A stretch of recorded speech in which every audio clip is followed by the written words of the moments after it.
Okay, my previous video, I talked about that I've had multiple iterations, multiple new ideas on how to make a pretty decent composter that could turn out compost in, a month, a few days, rather than like 6, 8, 10 months.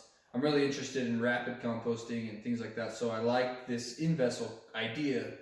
So I'm just going to walk you through kind of the first ideas that I had with Invessle and kind of, I guess, what kind of makes mine unique, or maybe it's not unique. Maybe we'll find through the power of the internet that somebody's already done this and it's better than what I've come up with, and I'm really interested in that. So anyway, yeah, refer me to anything you guys can find out there that is Invessle and rapid composting. I first started thinking about Invessle composting a while ago, and I just always thought it was interesting that one of the ways that, well, pretty much the only way I've seen through a little bit of research I've done, is they have a drum and then they either use a gear motor reduction or hydraulic motors to rotate the drum by driving the wheel that holds the drum up. So I built a little model here. This is really similar to what I actually showed in the previous video.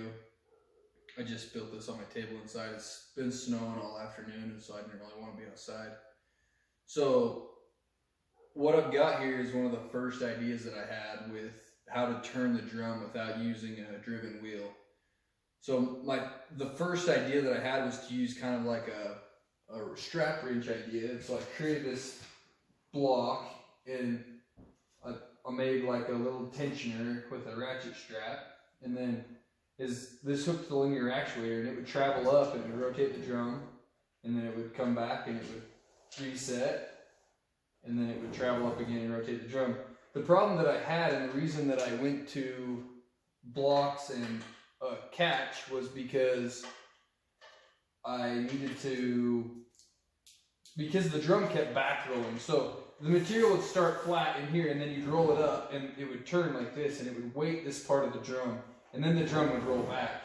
And so all that this mechanism did for me was it would roll up and it would roll back, and it would roll up and it would roll back.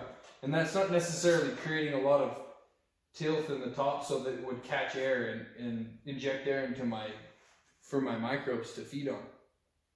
So I came up with another way to have a strap that kind of acted as a one-way sprag and would kind of tension when this would try to back roll. And I could never get it right. I could never make the drum function the way I want to do. It always would get stuck, and it would just sit in one place all day. Or the linear actuator would travel in and out, and it wouldn't have enough pressure to hold this, and it would just slip.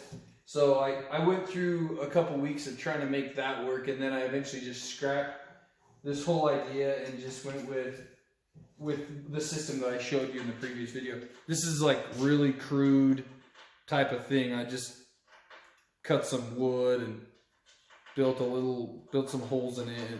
It's very crude. I just fast, easy, wood's easy to work with, nail it together, roll, see if it works, and then move on. Okay, this rollback preventer is pretty simple. It's just a couple pieces of wood that I stole from a shelf, and then a spring, and the end of it has a little contraption that I'm able to hook and unhook pretty easily. Just put a piece of paracord and I put a 1/4-inch bolt on it, and then I slotted this washer so that it would fit behind here. So if I need to undo this, I can just lean it out, and then if I need to put it back up, like if I'm ever removing the drum, this gets in the way pretty bad, or if I need to roll it back and then put it back up, just slide it back on there, pull it past there, slip this washer on here, and then tension it back up so it'll stay behind the block.